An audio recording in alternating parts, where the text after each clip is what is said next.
देने वाले हैं कक्षा 10वीं का हिंदी। ठीक है, सेट ये आपका हो 5वां। ठीक है, इसमें फ्री क्रैश कोर्स जो है आपको दिया जा रहा है, क्योंकि अब एग्ज़ाम आपके बहुत ही नज़दीक आ गया है, तो मेरा चैनल जो है क्रैश कोर्स आपके लिए फ्री कर दिया है। ठीक है, इस आपको क्या करना है कि प्लीज़ हमारे चैनल पर जो भी वीडियो अपलोड हो रहा है उसको प्लीज़ शेयर कीजिए, क्योंकि आपके लिए क्रैश कोर्स फ्री हुआ है, तो इस वीडियो को ज़्यादा से ज़्यादा शेयर कीजिए। ठीक है, क्योंकि ये वीडियो जो है आपके लिए बनाया गया है। ठीक है, तो अब इसको फ्री कर दिया गया है क्रैश कोर्स को। ठीक है, ये मैट्रिक फाइनल परीक्षा जो है होने वाला है उसी के लिए है। ठीक है, तो हमारे चैनल पर पहली बार आए थे तो प्लीज़ चैनल को सब्सक्राइब कर लीजिए और वीडियो को लाइक कर दीजिए और एक शेयर लगा दीजिए। देखिए आपके सामने पहला प्रश्न आ चुका है, कह रहा है भीमराव अम्बेडकर की दृष्टि से लोकतंत्र के लिए क्या आवश्यक है।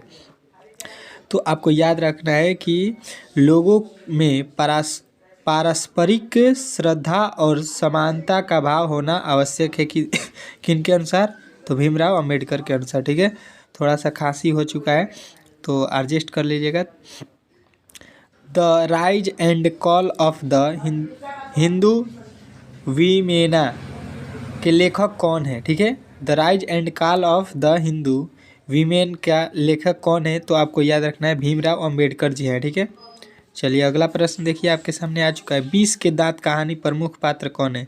20 के दांत के कहानी के जो है प्रमुख पात्र कौन है, ये आपसे पूछा गया है, तो सेन साहब जो है वही मेन पात्र हैं। ठीक है, चलिए अगला प्रश्न देखिए आपके सामने आ चुका है। सदैव विज्ञान क्या है, सॉरी दैवत विज्ञान क्या है। दैवत विज्ञान जो है आपको बताना है क्या है, तो आपको बताना है कि दैवत विज्ञान जो है देव विज्ञान है। ठीक है, देव का जो है विज्ञान उसी को हम लोग दैवत विज्ञान बोलते हैं। 5वां देखिए, मनुष्य को किससे रगड़कर लाल और चिकना बनाया जाता है, तो मोम और आलस्ता से। ठीक है, चलिए अगला प्रश्न देखिए, कह रहा है दारिश क्या है। दारिश क्या है, छठा में लिखा है दारिश क्या है, तो आपको बताना है प्राचीनकालीन सोने का सिक्का है दारिश। ठीक है, चलिए अगला प्रश्न देखिए, कह रहा है काशी को किस नगरी के रूप में जाना जाता है। काशी को किस नगरी के रूप में जाना जाता है, तो आपको बताना है देवनगरी के रूप में जाना जाता है। ठीक है, चलिए अगला प्रश्न देखिए, किसने कहा था कि सब पुराने अच्छे नहीं होते, सब नए खराब नहीं होते, ये किसने कहा है, तो आपको बताना है कि ये कहा है कालिदास ने। ठीक है, कालिदास जो है उन्हीं ने कहा है। ठीक है, चलिए अगला प्रश्न देखिए, कह रहा है आपके सामने बहादुर ने माँ के रखे रुपए में से कितने रुपए निकाल लिए थे, तो आपको बताना है कितने रुपये, तो 2 रुपये। ठीक है, ऑप्शन नंबर बी लगाना है। ठीक है, चलिए अगला प्रश्न देखिए, परंपरा का मूल्यांकन शीर्षक पाठ के द्वारा लिखा गया है। किसके द्वारा लिखा गया है परंपरा का मूल्यांकन, तो आपको बताना है रामविलास शर्मा। ठीक है, चलिए अगला प्रश्न देखिए आपके सामने यहाँ पे आ चुका है, कह रहा है जीत जीत में निरखता हूँ पाठ के केंद्र में, तो आपको बताना है बिरजू महाराज जी हैं केंद्र में। ठीक है, चलिए अगला प्रश्न देखिए आपके सामने आ चुका है, यंग इंडिया के संपादक है। यंग इंडिया के संपादक कौन है, तो आपको बताना है कि यंग इंडिया के जो है संपादक जो हैं वो महात्मा गांधी जी हैं। ठीक है, महात्मा गांधी जी के द्वारा जो है यंग इंडिया के रचयिता हैं। ठीक है, चलिए अगला प्रश्न देखिए आपके सामने आ चुका है 13, शेक्सपियर किस भाषा के कवि हैं। शेक्सपियर जो हैं किस भाषा के कवि हैं, तो अंग्रेजी भाषा के कवि हैं।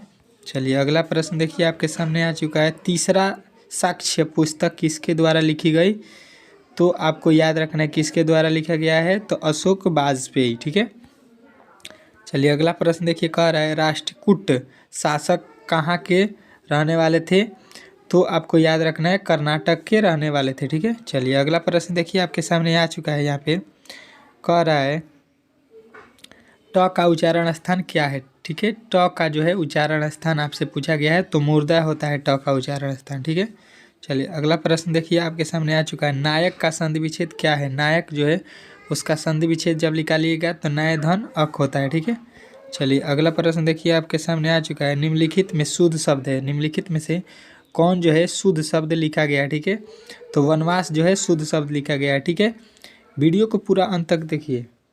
चलिए अगला प्रश्न देखिए, कह रहा है श्याम शब्द है। श्याम जो है कौन सा शब्द है, तो आपको याद रखना है व्यक्तिवाचक संज्ञा है। ठीक है, श्याम एक नाम है तो ये व्यक्तिवाचक संज्ञा में आएगा। कुटपाद शब्द है। कुटपाद शब्द जो है क्या है, तो आपको बताना है कुटपाद जो है पुल्लिंग होता है। ठीक है, चलिए अगला प्रश्न देखिए आपके सामने आ चुका है। कह रहा है कर्पूर शब्द है, कर्पूर जो है शब्द वो कैसा शब्द है, तो कर्पूर को हम लोग बोलते हैं तत्सम शब्द, ठीक है। चलिए अगला प्रश्न देखिए, कह रहा है नेता शब्द का स्त्रीलिंग रूप क्या होगा, तो नेता का जो है स्त्रीलिंग रूप नेत्री हो जाएगा, जो कि ऑप्शन नंबर सी में दिया गया है, ठीक है। अगला प्रश्न देखिए, सर्वनाम के कितने भेद होते हैं, तो सर्वनाम के जो है आपको याद रखना है कि सर्वनाम के कितने भेद होते हैं, तो 6 भेद होते हैं।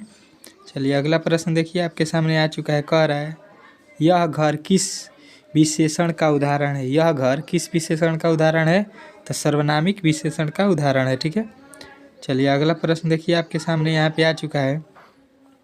कह रहा है किसका कर्म हो, जिसका कर्म हो या जिसके साथ कर्म की संभावना हो उसे क्या कहते हैं, तो उसको हम लोग बोलते हैं सकर्मक क्रिया, ठीक है।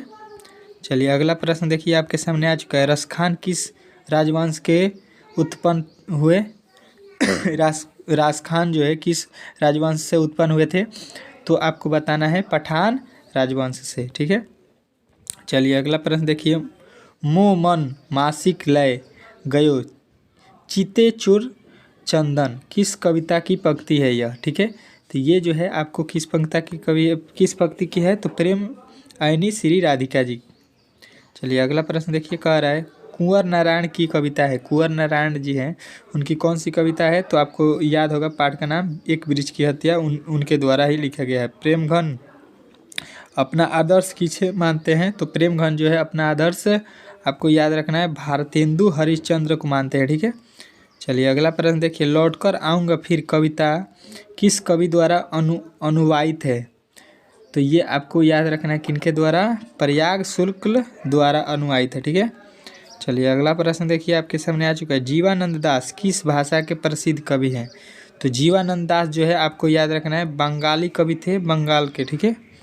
बंगला के जो है वो प्रसिद्ध कवि हैं, ठीक है। आंगन के पार द्वार किस कवि की रचना है, तो ये किस कवि की रचना है, तो आपको याद रखना है प्रेम घन की, ठीक है। चलिए अगला प्रश्न देखिए आपके सामने यहाँ पे आ चुका है।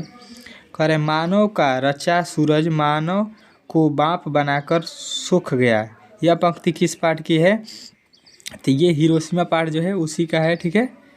चलिए अगला प्रश्न देखिए। कह रहा है रजतंत्र जनतंत्र का जन्म कविता की रचनाकार कौन है, तो जनतंत्र का जन्म जो है आपको याद रखना है रामधारी सिंह दिनकर द्वारा लिखा गया है, ठीक है। अगला प्रश्न देखिए। कवि रसखान द्वारा कृष्ण भक्ति संबंधित रचना प्राप्त होती है, तो ये आपको याद रखना है सुजाता रसखान में, ठीक है। चलिए अगला प्रश्न देखिए आपके सामने यहाँ पे आ चुका है। क्या कह रहा है आपका अगला प्रश्न 36।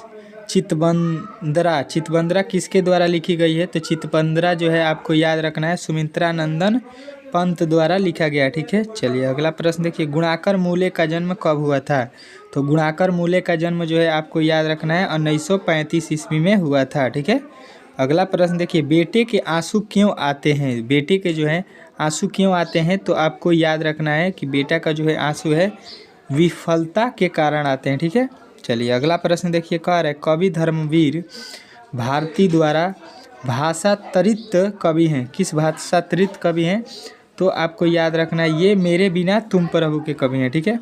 चलिए अगला प्रश्न देखिए। कह रहे तुम्हारे दूसरे के इशारों पर भटकने वाले लोग को क्या कहते हैं, तो दूसरे के इशारे पर जो भटकते हैं उसे हम लोग बोलते हैं मूठ, ठीक है। चलिए अगला प्रश्न देखिए। प्रलय शब्द का में उपस्वर्ग, प्रलय में उपस्वर्ग बताना है, तो प्र जो है इसमें उपस्वर्ग लगा है, ठीक है। चलिए अगला प्रश्न देखिए। पहाड़ शब्द का जो है विशेषण रूप बनाइएगा, तो क्या हो जाएगा, तो पहाड़ का जो है आपको याद रखना है पहाड़ी हो जाएगा, जो कि ऑप्शन नंबर बी में दिया गया है, ठीक है। अगला प्रश्न आपके सामने यहाँ पर दिया गया है। निर्भय शब्द में कौन सा समास है, तो निर्भय जो है आपको याद रखना है अव्ययी भाव समास है, ठीक है। चलिए अगला प्रश्न देखिए। कह रहा है कहा जा सकता है जिस पदबंध का उदाहरण है, कहा जा सकता है किस पदबंध का उदाहरण है, तो आपको बताना है क्रिया पदबंध का उदाहरण, ठीक है। चलिए अगला प्रश्न कहता है आगामी शब्द का विलोम शब्द, तो आगामी का जो है आपको विलोम शब्द बताना है क्या, विगत, ठीक है। विगत जो है आपका राइट आंसर हो जाएगा, ठीक है। अगला प्रश्न कह रहा है जो मापा न जा सके, जो मापा नहीं जाता है उसको हम लोग क्या बोलते हैं, तो अपरिमेय बोलते हैं, ठीक है। अगला प्रश्न देखिए। कह रहे अपने पैरों पर खड़ा होना, मुहावरे का अर्थ क्या होता है, तो अपने पैरों पर खड़ा होना जो है आपको याद रखना है कि ये स्वलंबित होना जो है होता है, ठीक है। चलिए अगला प्रश्न देखिए, कह रहा है शुद्ध वाक्य कौन है। इसमें जो है आपको शुद्ध वाक्य बताना है। तो शुद्ध वाक्य देखिए, श्री कृष्ण के अनेक नाम है, ठीक है, ये जो है शुद्ध लिखा गया है। अगला प्रश्न देखिए, मधुर शब्द का प्रत्यय। मधुर शब्द में जो है आपको प्रत्यय बताना है। तो मधुर में जो है आपका प्रत्यय क्या हो जाएगा, तो र जो है आपका प्रत्यय हो जाएगा। मधु जो है शब्द हो जाएगा, उसमें र लगा हुआ है, ठीक है। अगला प्रश्न देखिए, सूर्योदय हुआ और कुहासा जा रहा है, इस वाक्य में यह कौन सा वाक्य है। तो ये जो है आपको याद रखना है कि ये जो होता है संयुक्त वाक्य होता है, क्योंकि इसमें दो जब भी जोड़ा हुआ वर्ड आ जाए और का, तो आप लोग संयुक्त वाक्य धर दे लगा दीजिएगा, ठीक है।